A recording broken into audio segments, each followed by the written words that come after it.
다시요. 사도행전 11장 19절부터 26절까지 한 절씩 교독하겠습니다. 그때 스데반의 일로 일어난 환란으로 말미암아 흩어진 자들이 베니게와 구브로와 안디옥까지 이르러 유대인에게만 말씀을 전하는데 그 중에 구브로와 구레네 몇 사람이 안디옥에 이르러 헬라인에게도 말하여 주 예수를 전파하니 주의 손이 그들과 함께 하심에 수많은 사람들이 믿고 주께 돌아오더라. 예루살렘 교회가 이 사람들의 소문을 듣고 바나바를 안디옥까지 보내니 그가 이르러 하나님의 은혜를 보고 기뻐하여 모든 사람에게 굳건한 마음으로 주와 함께 머물러 있으라 권하니 바나바는 착한 사람이요 성령과 믿음이 충만한 사람이라 이에 큰 무리가 주께 더하여 지더라. 바나바가 사울을 찾으러 다소에 가서 만남에 안디옥에 데리고 와서 둘이 교회에 1년간 모여 있어 큰 무리를 가르쳤고 제자들이 안디옥에서 비로소 그리스도인이라 일컬음을 받게 되었더라. 아멘. 오늘 이 본문 말씀을 중심으로 해서 그리스도인이라 불러도 되겠습니까? 라는 제목으로 말씀을 함께 나누도록 하겠습니다. 부제가 하나 있어요.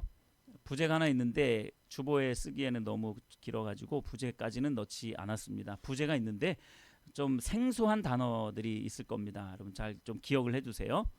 매력적인 반문화 대한사회. 좀 말 자체가 좀 어렵죠. 매력적인 반문화 대한사회. 이게 이제 부제입니다. 오늘 함께 나눌 이제 말씀 중에 이제 요 부분을 같이 다루게 될 텐데 매력적이다라는 말이 뭐 어렵진 않죠. 반문화라는 말도 어렵진 않죠. 반문화, 문화에 대한 그냥 우리가 그냥 그 단어 자체만 보면 문화를 반대하는 것 같은 그런 의미만은 아니에요. 이제 그 부분도 살펴볼 겁니다. 반문화 그리고 대한사회라는 말도 뭐 어렵진 않죠. 그래서 매력적인 반문화의 정체성을 가지고 있는 대한사회를 만들기를 우리가 추구해야 한다. 자, 이런 의미로 부제로 매력적인 반문화 대한사회라는 제목을 미리 말씀을 드린 겁니다. 왜냐하면 단어 자체가 좀 생소한 부분이 있기 때문에 미리 여러분들에게 말씀을 드려놓고 한번 머릿속에다 딱 스케치를 해놓고 그리고 말씀을 듣다가 이제 그게 이제 나오면 그게 그런 뜻이구나라고 그렇게 알게 하기 위해서 미리 부제도 말씀을 드렸습니다. 오늘날 여러분 참 마음이 참 복잡하죠. 정치적인 이슈 때문에 아마 많은 국민들이 마음이 복잡할 겁니다. 뭐가 옳다, 뭐가 그르다 참 말하기가 참 쉽지가 않은데요. 참으로 안타까운 일이죠. 왜 이 나라가 이 지경이 되었을까? 여러분 이 나라 가운데 정말 하나님의 뜻만 온전히 세워지기를 위하여서 그렇게 간절히 기도하시는 여러분들이 되셨으면 좋겠습니다. 여러분 이 대한민국이 어떻게 세워졌는지를 잘 보셔야 됩니다. 이 대한민국 어떻게 이렇게 선진화를 이루었는지 잘 보셔야 돼요. 이 대한민국 땅에 순교의 피가 흘려졌는 줄 믿으시길 바랍니다. 이 대한민국이 세워지는 데 있어서 굉장히 중요한 역할을 했던 것이 사실 이 선교사님들이었어요. 기독교가 어떻게 이 땅 가운데 자리를 잡게 되었는지 그리고 순교의 피가 어떻게 이 땅 가운데 뿌려지게 되었는지 이러한 부분들을 먼저 좀 살펴보면서 말씀을 좀 더 집중적으로 살펴보겠습니다. 토마스 선교사라고 여러분 아마 들어보셨을 겁니다. 로버트 저메인 토마스. 이 토마스 선교사는 이 제너럴 셔먼호 사건과 굉장히 깊은 관련이 있죠. 1866년도에 제너럴 셔먼호 사건이 벌어졌어요. 상선이죠. 무역을 하러 온 배입니다.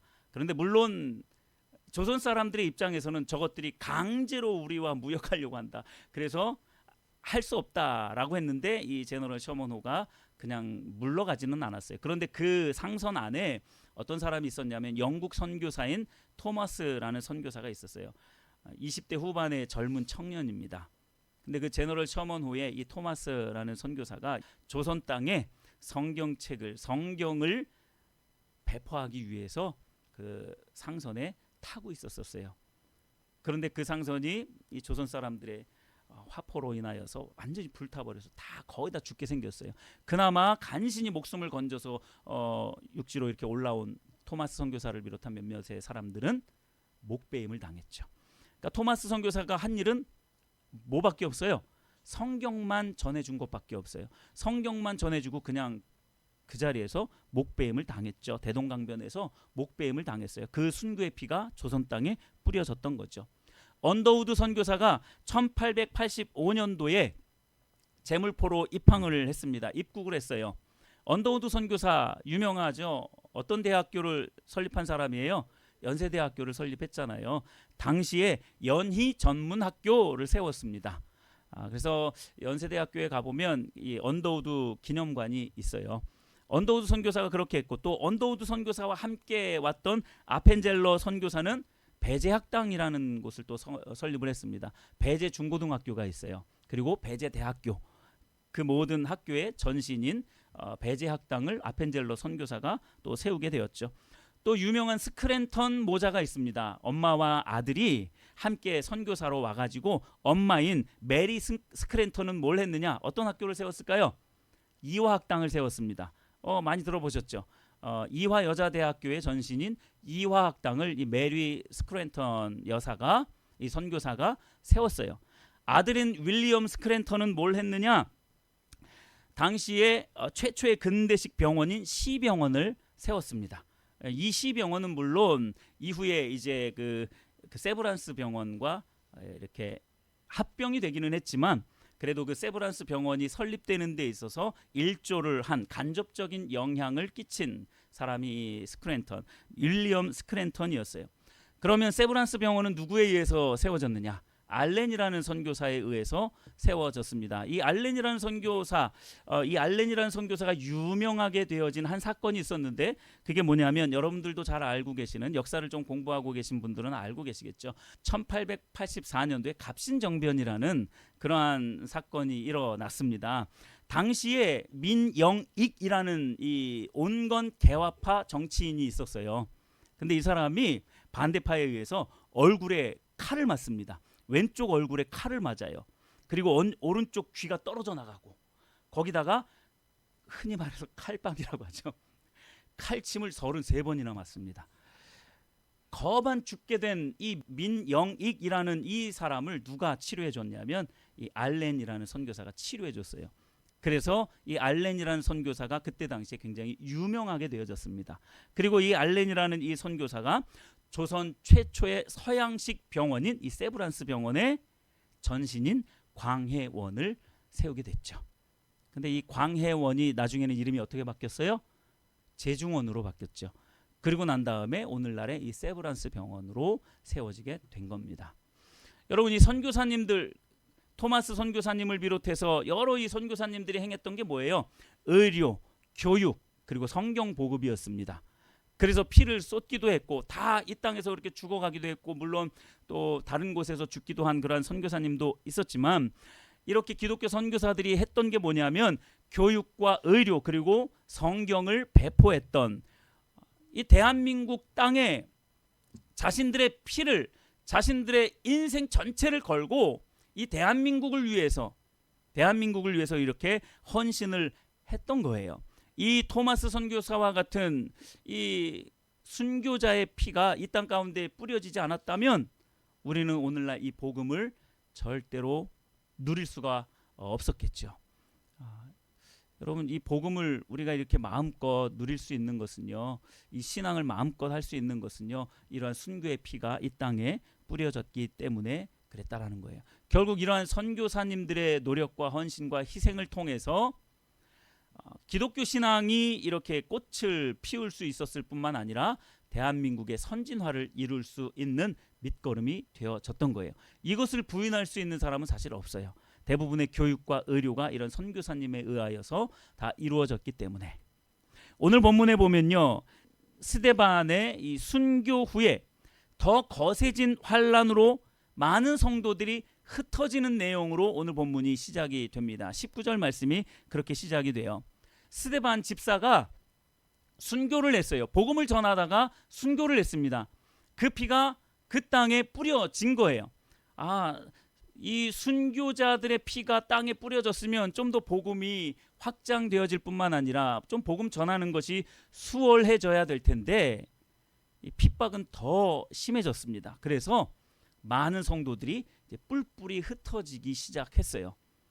흔히 그것을 디아스포라라고 이렇게 표현을 하죠. 이제 많은 성도들이 뿔뿔이 흩어지기 시작했어요. 그러니까 핍박 때문에 흩어지기 시작했죠. 흩어져서 어디로 가게 됐냐면 성경에 보니까 베니게와 구브로까지 많은 사람들이 흩어져서 주의 제자들이 베니게와 구브로까지 이렇게 흩어져서 복음을 전하기 시작했어요. 여러분 베니게 많이 들어보셨나요? 페니키아인. 역시 현역들은 달라요. 페니키아인이라고 하는 오늘날의 레바논 사람들입니다. 오늘날의 레바논 지역인데요. 두로 지역 여러분 많이 들어보셨죠? 성경에서 그 시돈 또는 두로 이런 지역 레바논의 그 지금 현재 수도인 베이루트 그 주변을 베니게라고 말을 합니다. 여러분 성경은요 역사와 함께 흘러가는 그런 역사적인 사건이에요. 그 베니게 페니키아인들에게 복음을 전하고 구브로는 오늘날에 여러분 키프로스 들어보셨나요? 아주 작은 섬나라예요. 100만이 좀 넘는 한 130만 명 정도 인구가 되는 아주 작은 섬나라입니다. 지중해 동쪽에 있는 섬나라 사이프러스라고도 하고 키프로스라고도 하는데 그 작은 나라에 성경은 구브로라고 이렇게 표현되어져 있어요. 그 구브로라는 곳에까지 주의 제자들이 다 퍼져가지고 복음을 전했던 겁니다. 자 거기다가 성경에 보니까 그 키프로스 사람들이 복음을 받고 어디로 가냐면 안디옥으로 가요. 복음을 전해받은 그 사람들이 안디옥으로 갑니다. 20절 보세요. 그 중에 구브로와 구레네 몇 사람이 안디옥에 이르러 헬라인에게도 말하여 주 예수를 전파했다. 이제 헬라인에게 이 이방인들이 또 다른 이방인인 헬라인에게 그리스도인들에게 지금 복음을 전하고 있는 거예요. 놀라운 일이죠. 복음을 내가 받았는데 그 복음을 또 다른 곳에 전하고 있는 거죠. 이게 언제 후에 일어난 일이라고요? 스데반 집사가 순교한 후에 이러한 일들이 일어난 거예요. 핍박 때문에 많은 사람들이 흩어져서 베니게와 구브로로 또 그 사람들은 또 저 헬라 지역으로 안디옥까지 가서 복음을 전하게 된 거예요. 담대히 예수님을 전했던 그들의 희생과 수고로 수많은 사람들이 주께로 돌아왔다라고 11장 21절에는 증거하고 있습니다.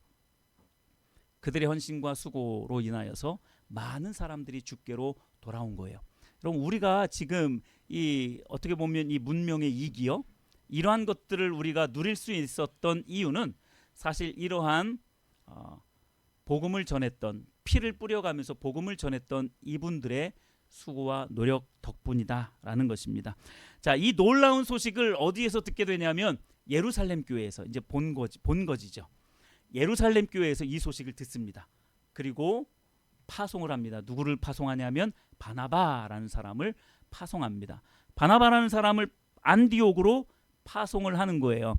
자, 그러니까 23절에 보니까 바나바가 안디옥에 도착해서 하나님께서 행하고 계신 놀라운 일들을 보고 깜짝 놀랍니다.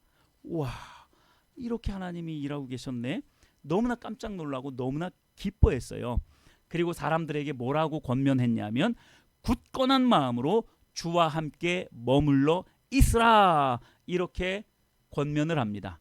자, 그리고 바나바가 안디옥에서 이렇게 사역을 하다 보니까 자기 혼자로는 이제 감당하기가 어렵다라는 것을 느꼈어요. 그래서 누구를 불렀을까요? 바울 사도를 불렀습니다. 다소에 가서 바울 나와 함께 안디옥에 가서 사역 좀 합시다 라고 해서 바울을 안디옥까지 데리고 와요. 안디옥까지 바울을 데리고 와서 그 안디옥 지역에서 바나바와 바울이 1년 동안 집중적으로 성경 공부를 시킵니다. 안디옥에서 1년 동안 집중적으로 성경 공부를 시켜요. 자, 그리고 난 다음에 오늘 본문 말씀 마지막 11장 26절을 한번 보세요. 26절 끝부분에 큰 무리를 가르쳤고 제자들이 안디옥에서 비로소 무엇이라고 일컬음을 받았다고요? 그리스도인, 인이라고 일컬음을 받았다. 자, 스데반의 순교 이후에 많은 사람들이 흩어졌고 많은 지역에 가서 복음을 전했고 순교의 피를 흘렸고 거기다가 집중적으로 성경 공부를 통하여 양육되어졌을 때 비로소 그 성도들, 그 제자들이, 여기서 말하는 제자들은 그 12제자만 말하는 게 아닙니다. 뭐 바울 뭐 이런 사람만 말하는 게 아니에요. 예수님을 믿게 된 수많은 성도들을 말하는 거예요. 그 수많은 성도들이 비로소 뭐라고 일컬음을 받았다고요? 그리스도인이라고 일컬음을 받게 되었다라고 성경은 증거하고 있습니다. 여러분, 그리스도인이라는 이 말, 헬라어, 이 단어를 보면요, 크리스티아노스라는 단어예요. 헬라어로 크리스티아노스라는 단어인데, 이 크리스티아노스라는 이 단어가 어떤 뜻이 있냐면 그리스도께 속한 자, 그리고 그리스도를 따라가는 자라는 그러한 의미가 있습니다. 그리스도인이라는 의미는 좀 중의적인 의미가 있어요. 한편으로는 야, 저거 무조건적으로 예수를 따라가는 저 예수쟁이들, 저 예수에 미친 자들이라고 좀 조롱 섞인 그러한 표현으로 저 예수쟁이들라고 하는 그러한 의미로 그리스도인이라는 표현으로 쓰기도 했고요. 많은 사람들이, 불신자들이 그리스도인들을 보니까, 즉 성도들을 보니까 쟤네들은 좀 뭔가 이상해, 화를 내야 할 상황인데 화도 안 내는 것 같고, 좀 욕심을 부려야 되는 것 같은데 욕심을 안 부리고 오히려 양보를 하고 더 낮은 자리에 가려고 하고 하는 그런 모습들을 보니까 사람들이 볼 때는 이상한 거예요. 그러니까 저들의 삶의 양식이, 삶의 방법이, 그 패턴이 너무나 이상한 거예요. 그러니까 한편으로 볼 때에는 존경심이 그 안에 또 있었던 겁니다. 이방 사람들이 볼 때, 불신자들이 볼 때에 이 성도들을 볼 때 좀 뭔가 이상한 거예요. 쟤네들은 예수에 미친 것 같아. 그들이 볼 때에 막무가내로 그냥 예수님만 따라다니는 것 같아. 그런데 또 저들의 삶을 보면 뭔가 자기들과는 좀 달라. 그러니까 그 마음 중심에서 깊은 곳에서는 어떤 동경과 존경심도 같이 있었던 거예요. 결국에는 그들의 마음이 어떻게 정리가 됩니까? 동경과 존경으로 바뀌어집니다. 아, 저들은 그렇구나. 그래서 초대교회에 성도들이 계속해서 늘어났던 겁니다. 여러분, 초대교회 당시에 성도들은 계속해서 이러한 핍박을 받았어요. 돌에 맞아 죽기도 했고요, 사자밥이 되기도 했고요, 사지가 찢겨나가는 그러한 고문을 당하기도 했습니다. 마치 기름을 짜듯이, 빨래를 짜듯이 온몸이 뒤틀어지는 그러한 형을 받기도 하고요. 이러한 핍박이 가해졌음에도 불구하고 어떻게 초대교회가 더 계속해서 부흥할 수 있었느냐? 이러한 사람들이, 이러한 불신자들이 쟤네들은 우리와 좀 다르네, 매력을 느꼈던 거예요. 그래서 그들이 교회로 돌아오는 그러한 놀라운 역사들이 초대교회 때에 일어났던 겁니다. 할렐루야. 이게 놀라운 일인 거죠. 자, 당시 사람들은 이 안디옥 교회 성도들에게서 도대체 뭘 봤기 때문에, 무엇에 주목했고 어떤 부분이 인정이 되었기 때문에 그렇게 그들을 그리스도인이라고 그렇게 칭했느냐라는 거죠. 오늘 그 부분을 같이 집중적으로 살펴보려고 합니다. 사람들은요, 특히 불신자들이 보았을 때에 이 안디옥 교회 성도들에게는 독특한 삶의 방식이 있었던 거예요. 그리고 그들의 행동 양식이 뭔가 좀 달랐던 거예요. 그러니까 그 부분에 주목하기 시작했습니다. 그들의 삶의 방식과 행실을 점차적으로 인정하게 되었다라는 거죠. 그래서 결국 그리스도인이라는 명칭을 붙이게 된 거예요. 자, 그러니까 이 명칭이 붙었다라는 것은 뭘 의미하는지 여러분 잘 생각을 해보세요. 그들에게, 그 제자들에게, 그 성도들에게 새로운 정체성이 부여되어진 거예요. 예수님을 따르는 자들, 예수님 안에 속한 자들이라는 새로운 정체성이 그들에게 생겨지게 된 거죠. 이전과는 완전히 다른 사람이 된 거예요. 불신자들이 봤을 때 내가 저 사람 아는데 교회를 다니더니, 아니 예수님을 믿더니, 아니 예수님을 따라다니더니, 물론 그때 당시에 예수님은 안 계셨기 때문에 예수님을 따라다닐 수는 없죠. 어쨌든 예수님을 믿고 그 예수님의 정신과 그 예수님의 가르침을 따라다니는, 내가 분명히 저 사람 아는데, 전에는 자기 주장으로 가득 차 있었던 사람이었는데 그걸 다 내려놓네, 겸손해졌네. 전에는 자기 것만 다 움켜쥐려고 했던 욕심쟁이였는데 이제는 사람들에게 섬기네, 손을 펼치고 섬기네, 이러한 것들이 보여진 거예요. 그러니까 뭔가 다르다 이거죠. 삶이 이전과는 완전히 달라진 것을 이 사람들이 보게 된 거예요. 그래서 안디옥 교회 그 성도들에게 주목하고 그들을 인정하기 시작했던 겁니다. 자, 그들이 안디옥 교회 성도들을 그때부터 그리스도인이라고 칭했던 거죠. 그리스도인이라는 그 뜻은 말씀드렸던 것처럼 그리스도를 따르는 자라고 말씀을 드렸죠. 그리스도를 따르는 자, 도대체 뭘 따릅니까? 예수님의 가르침과 삶의 그 모습을 본받아서 세상과는 구별된 삶의 방식을 취하면서 그것을 실제적으로 실천하며 살아가는 그런 사람들, 그리스도께서 걸어갔던 그 삶의 걸음을 그대로 따라갔던 거예요. 그게 그리스도인이라는 의미인 거죠. 자, 그들에게 이 세상에서 부와 그리고 성공, 권력과 명예 중심의 그 가치, 이제는 그들에게 더 이상 가치 있게 여겨지지 않았다라는 거예요. 전에는 그것을 거머쥐기 위해서 자신에게 있는 모든 에너지를 다 쏟았었어요. 자기에게 있는 모든 능력치를 거기에다가 다 쏟아 부었는데 이제는 예수님을 따르다 보니 그것이 가치가 없다라는 것을 깨닫게 된 거죠. 전에는 권력을 얻기 위해서 혈안이 되어 있었는데 이제는 겸손히 낮은 자리에서 섬기는 자리로 내려갔다는 거예요. 부와 성공을 쟁취하기 위해서 나에게 유익하기만 하면 무조건 다 얻어내려고 하는 움켜쥐었던 그러한 사람들이 이제는 자기 안에 있는 모든 것들을 다 비워내기 시작하는 거예요. 그러니까 그 모습을 보니까 사람들이 이상한 거죠. 그리스도인들이 이상하게 보인 거예요. 나쁘게 이상하게 보인 게 아니고 저게 도대체 가능한가? 저게 가능한가? 자기 안에 있는 걸 저렇게 다 이렇게 비워내면서 살아가는 게 가능한가? 놀랍기도 하고 이상했던 거예요. 저렇게 사는 것은 진짜 행복한 삶이 아닌 것 같은데 그들이 생각하기엔 그건 거예요. 저렇게 다 비워내고 다 섬기고 자기 자신을 저렇게 희생하고 겸손히 낮아지면 저거는 행복한 삶이 아닐 것 같은데, 그러니까 그들은 이상하게 생각한 거예요. 그러니까 초기에는 저 미련한 것들 저래 가지고 어떻게 이 세상 살아갈 수 있어? 하면서 조롱 섞인 말로 그리스도인이라고 그렇게 말을 했다고요. 그러나 그것이 점차로 바뀌어서 동경과 존경으로 바뀌어졌다라는 거예요. 그래서 그들 중에 많은 사람들이 그리스도께로, 즉 교회로 들어와서 믿음 생활을 하게 되어졌던 거죠. 그래서 초대교회가 당시에 부흥했던 겁니다. 그럼 오늘날 이러한 모습으로 교회가 부흥되어지는 거 여러분 많이 보셨나요? 그저 교회가 부흥되는 거는요, 예수님 믿으면 복 받습니다. 예수님 믿으면 만사 형통합니다.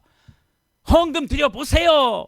30배, 60배, 100배로 늘어날 겁니다. 무슨 약장사입니까? 그것 때문에 사람들이 혹해가지고 나도 한번 교회 가볼까?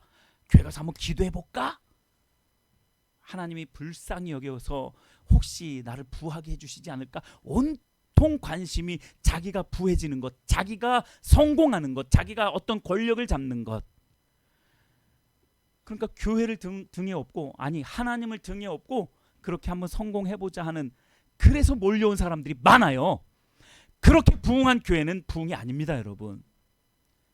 그건 부흥이 아니라고 생각합니다. 그건 저주예요. 그건 저주입니다. 교회가 그렇게 부흥했다면 그건 저주예요.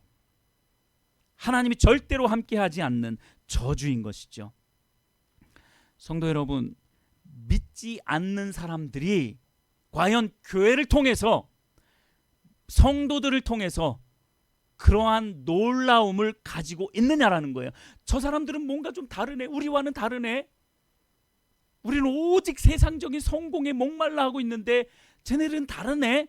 쟤네들은 그걸 목말라 하지 않네. 오직 쟤네들은 예수님만을 목말라 하네. 하나님만을 목말라 하네. 하나님의 말씀이 어떠한지 그 말씀의 기준 가운데 서려고 하네. 그러니까 이상한 거예요. 그러니까 놀라운 거예요. 부흥은 그럴 때 일어난다는 겁니다. 뭔가 다른 모습들, 세상적인 가치와는 전혀 다른 그러한 삶의 가치관을 가지고 살아가는 그러한 모습을 볼 때 교회는 진정으로 부흥하게 되는 거예요. 그때 부흥할 수 있는 거예요. 그렇게 보면요, 우리의 삶 아직 가야 할 길이 먼 겁니다. 가야 할 길이 멀어요. 혹시 여러분들 다 왔다고 생각하십니까? 아니요. 맞아요. 이제 우리 걸음마 수준이에요.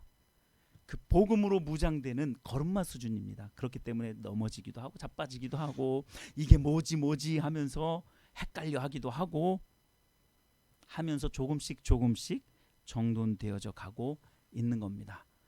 여러분들, 우리 안에요, 세상 사람들이 놀랄 만한 그러한 일들이 일어나야 돼요. 세상 사람들이 이상하게 생각할 만한 그러한 일들이 일어나야 된다고요.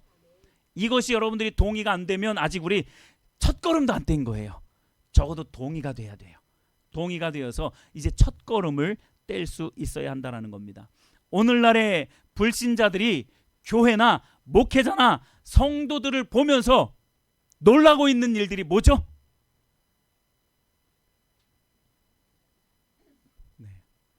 불신자들이 교회를 통하여서, 성도들을 통하여서, 목회자를 통해서 놀라고 있는 일들이 뭐냐고요. 교회 재정 놓고 싸우다가 교회가 갈라지는 일들 때문에 놀라지 않나요? 교회 안에 성적인 문제들이 막 발생하니까 그것 때문에 아이고 교회 저거 이렇게 놀라지 않나요?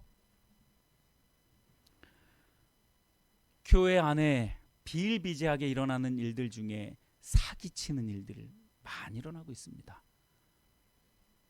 그래서 교회 이제 신앙생활 하다가 어떤 장로님에게, 어떤 성도에게 사기를 당하고 교회와는 완전히 멀어진 그런 사람들도 있어요. 세상 사람들이 이러한 일들 때문에 놀라고 있어요. 오, 쟤네들은 우리와 다르네. 이게 그 다름이 쟤네들은 우리보다 더하네. 이렇게 다르다라고 생각을 해요. 그러니까 교회를 완전히 벌레 보듯 하는 거예요. 성도들을 개독교인이라고 그렇게 부르기 시작하는 거죠. 물론 그들이 오해하는 부분도 없지 않아 있기는 하지만요. 여러분, 이렇게 그들을 놀래켜서는 안 돼요. 그들을 그런 식으로 놀래켜서는 안 된다라는 겁니다. 그리스도인이라고 하면서 예수님은 따르지 않고 오직 세속적인 가치에만 목말라 하면서 그거 따라가기에 바쁜 거예요. 세상 문화 따라가기에 바빠요. 세상에서 요즘 트렌드라고 하는 그런 거 따라가기에 바쁜 거예요. 말씀의 가치, 하나님의 가치, 예수님이 가르쳐 주신 산상수훈의 그 가치들, 니를 해롭게 하는 자 오히려 네가 용서하고, 오리를 가자고 하면 십리를 가져라, 겉옷을 달라고 하면 속옷까지 벗어줘라, 이쪽 뺨을 때리면 저쪽 뺨도 돌려대라, 이러한 가치는 전혀 없습니다. 그러니 세상 사람들이 놀랄 수밖에 없죠. 쟤네들 우리와 똑같네? 아니 우리보다 더하네? 그러면서 놀랄 수밖에 없는 거죠. 여러분, 그리스도인이라는 것은요, 예수님을 철저하게 따라가는 거예요. 예수님의 가르침을 철저하게 따라가는 사람들이다라는 거예요. 예수님이 어떻게 하셨습니까? 예수님은요, 철저히 말씀에 따라서 움직이셨어요. 뿐만 아니라 성령의 음성에 아주 민감하게 반응하셨어요.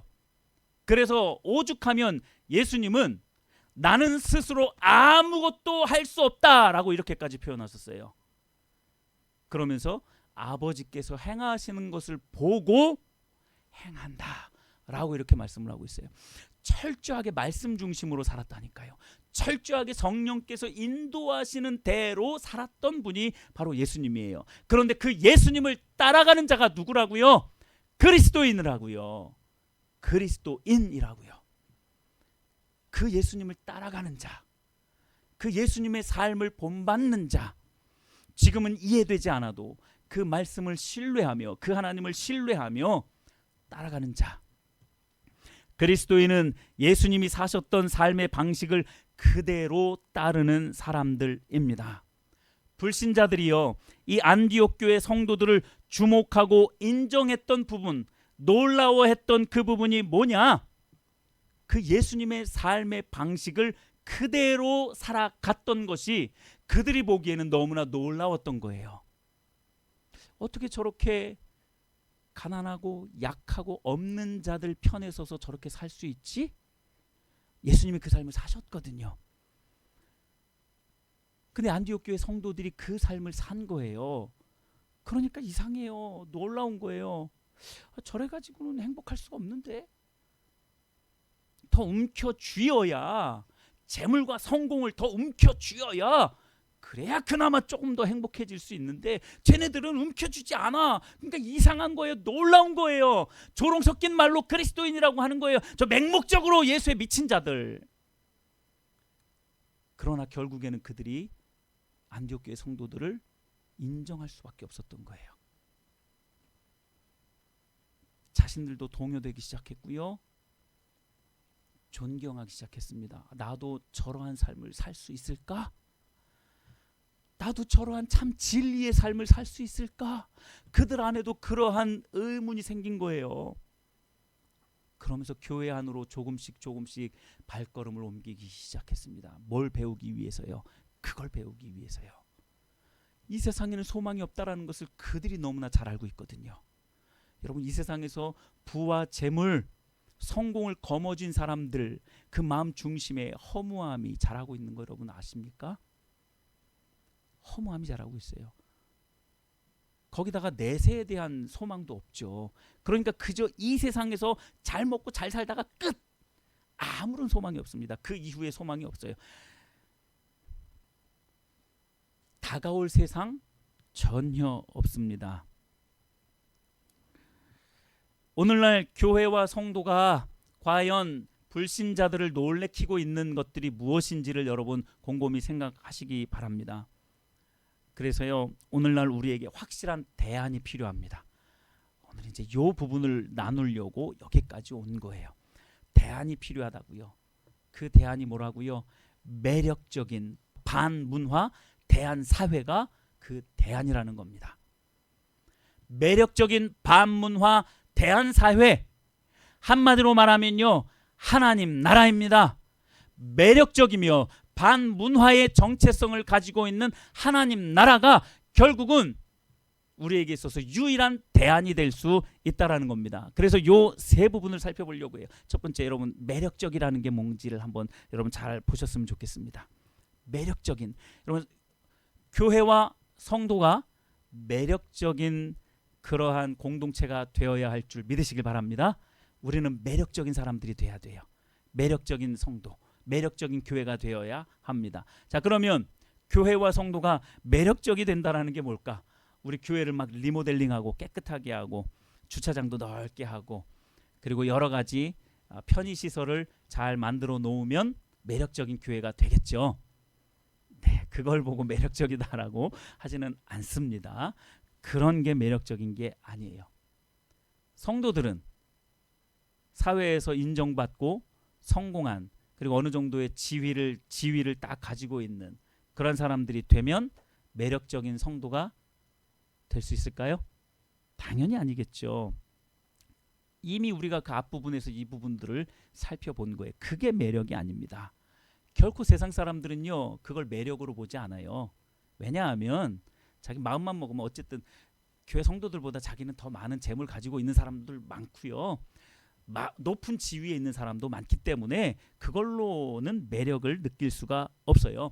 교회와 성도가 매력적이 되려면 하나님께서 살아 계신 분이시고 그 하나님이 지금도 이 세상의 역사를 주관하는 분이라는 것을 내 삶 속에서 드러내기 시작하면 그것을 세상 사람들은 매력적이다라고 그렇게 보기 시작합니다. 제 말을 하는 게 아닙니다. 본문 21절 말씀을 다시 한번 보십시오. 자, 21절 말씀 같이 한번 읽어볼까요? 시작. 주의 손이 그들과 함께 하심에 수많은 사람들이 믿고 주께 돌아오더라. 아멘. 주의 손이 그들과 함께 하심에, 자, 불신자들이 지금 성도들을 통해서 뭘 보고 있는 거예요? 뭘 통해서 매력을 보고 있는 겁니까? 하나님께서 그들과 함께 하고 있는 걸 본 거예요. 하나님의 손이 그들과 함께 하심에 수많은 사람들이 매력을 느끼고 돌아온 겁니다. 우리가 성공한 모습을 보여주면 그들이 매력을 느끼냐고요? 아니라니까요. 교회 편의시설 많이 만들어 놓고 주차시설 넓히면 저 교회 좋은 교회야, 매력적인 교회야 라고 하지 않는다고요. 하나님의 행하심이 우리의 삶 속에서 나타날 때에 수많은 사람들이 주께로 돌아오게 된다고요. 할렐루야. 이게 부흥입니다. 이게 부흥이에요. 불신자들이 주목하는 것은요, 저 성도들의 삶 가운데 과연 하나님이 얼마나 놀랍도록 일하고 계신가, 그걸 보는 거예요. 여러분, 우리 마음속에서 하나님이 일하고 계시면요, 세상적인 욕심과 탐심이 우리 안에서 자랄 수 있겠습니까? 아니에요. 그거 내려놓는다니까요. 오히려 섬기고요, 오히려 자신을 희생하게 된다니까요. 그런 하나님의 행하시는 일들을 보니까 수많은 사람들이 교회로 돌아올 수밖에 없는 거예요. 세상은요, 교회와 성도들을 유심히 관찰하고 있어요. 그들이요, 교회에 관심이 없는 것 같죠? 성도들에게 관심이 없는 것 같죠? 엄청나게 보고 있어요. 엄청나게 주목해서 유심히 관찰하고 있습니다. 성도들은요, 마치, 우리는 지금 겉에서 보여지지는 않지만 성도들은 마치 쇼 윈도에 있는 제품들하고 똑같아요. 사람들이 지나다니면서 쇼 윈도에 있는 성도들을 보는 겁니다. 유심히 관찰해요. 그래서요, 어떤 학자는 이렇게 표현을 합니다. 성도를 전시백성이라고 이렇게 표현을 해요. 전시백성이라는 게 뭡니까? 쇼 윈도에 전시된 백성, 그게 성도다라고 이렇게 말을 하고 있는 거예요. 여러분들은요, 사람들이 지나다니는 그 길목에, 아주 중요한 그 길목에 전시되어 있는 거예요. 여러분들의 삶의 모습을 사람들은 그 전시되어져 있는 것처럼 보고 있는 거예요. 그리고 교회를 판단하기 시작합니다. 그리고 더 나아가서 예수님을 판단하기 시작해요. 누굴 보고요? 여러분들을 보고요. 나를 보고요. 전시되어 있는 나를 보고, 이 세상에서 살아가고 있는 나를 보면서 사람들은 교회를 판단하고 예수님을 판단하기 시작한다는 거예요. 그러니까 우리는 전시 백성이에요. 전시되어진 백성이라는 이야기입니다. 그래서 매력을 발산해야 돼요. 옷 잘 입고 뭐 성공한 이게 아니라 정말 우리의 삶 가운데 하나님이 역사하셔서 그 하나님이 역사하심으로 말미암는 그 열매들이 내 삶 속에서 나타나고 있는지, 겸손과 자비와 희생이 내 안에서 나타나고 있는지,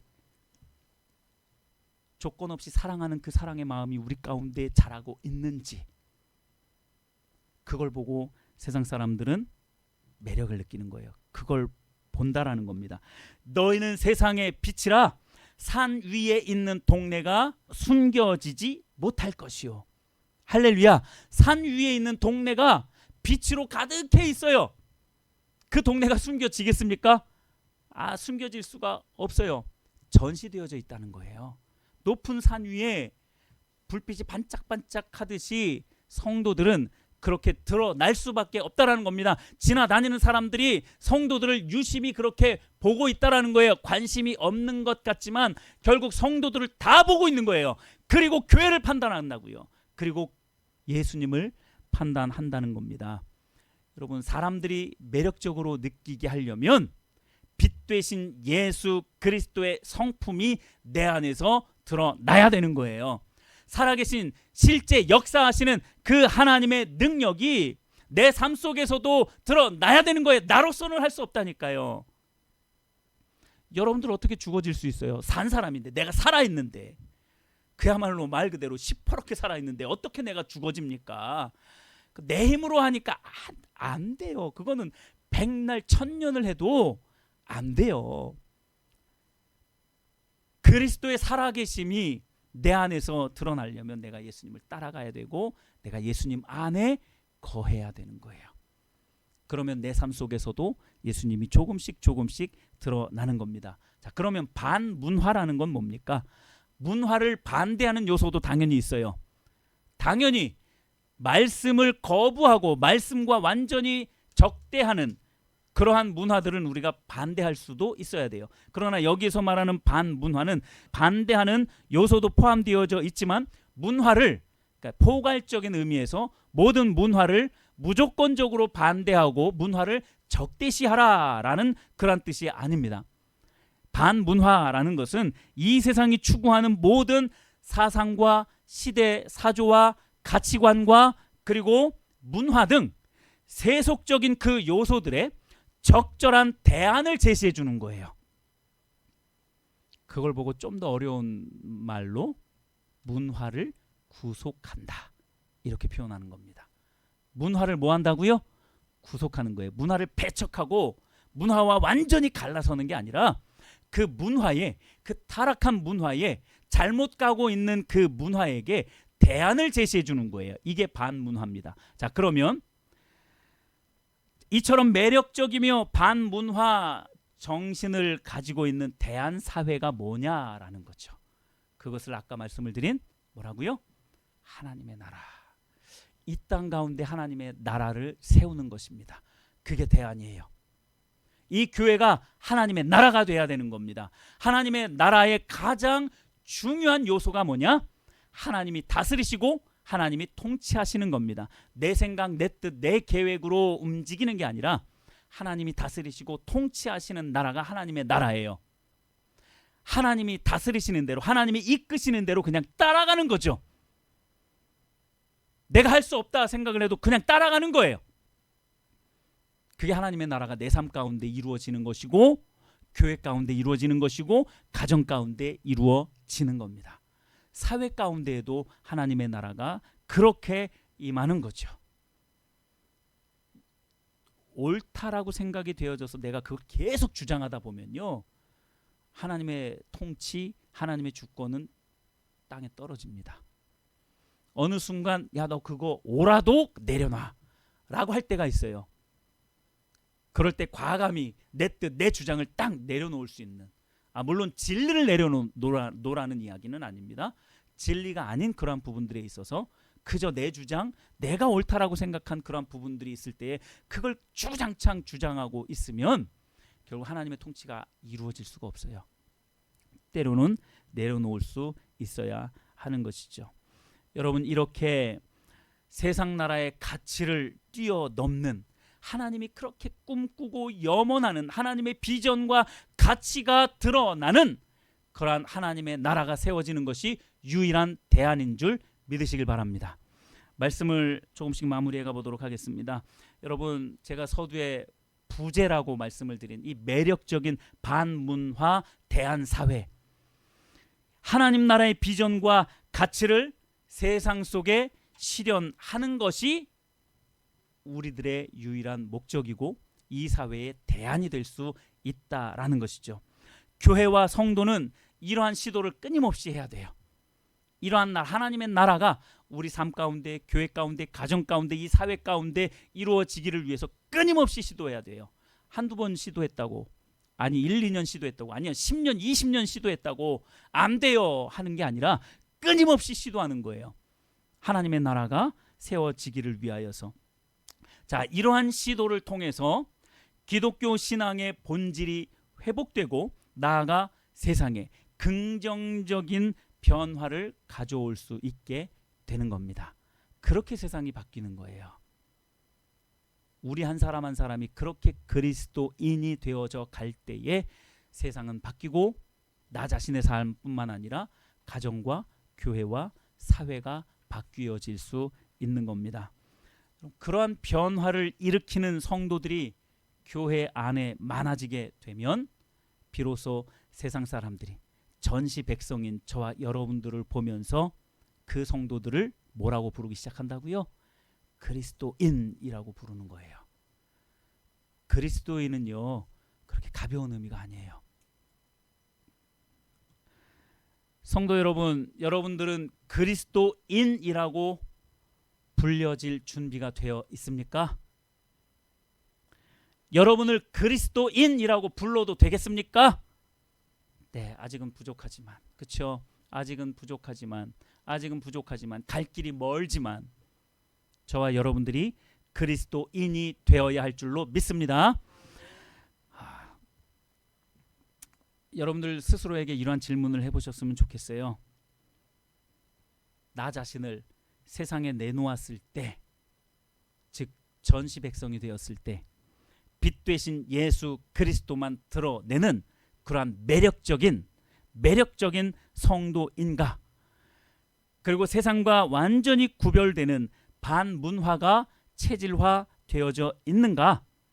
교회와 나는 하나님의 통치가 적극적으로 이루어지는 그 대한사회로서의 역할을 감당하고 있는가? 내 안에 하나님의 나라가 임하여지고 있는가? 하나님의 통치와 다스림이 내 안에 온전히 이루어지고 있는가? 이걸 한번 생각해 보시라는 거예요. 이 모든 것들을 여러분들의 삶에 적극적으로 적용해 보라는 것입니다. 이러한 질문에 교회와 저와 그리고 여러분들이 정직하게 반응할 때 비로소 우리는 세상 사람들이 그렇게 표현하는 그리스도인이 될 수 있는 것입니다. 여러분, 참 그리스도인이 되는 그날까지 지치지 않게 되기를 바랍니다. 오늘도 한 걸음 내디디시고요. 하나님께 더 가까이 나아가세요. 한 걸음 가면 돼요. 아니, 한 걸음 어려우면 반 걸음이라도 가시면 됩니다. 뒤로 빠지지 않으면 돼요. 침륜에 빠지지 않으면 됩니다. 오늘도 그렇게 그리스도인이 되기 위하여서 하나님 중심적으로 한 걸음 더 가까이 나아가는 사랑하는 모든 성도님들이 다 되시기를 예수님의 이름으로 축복합니다.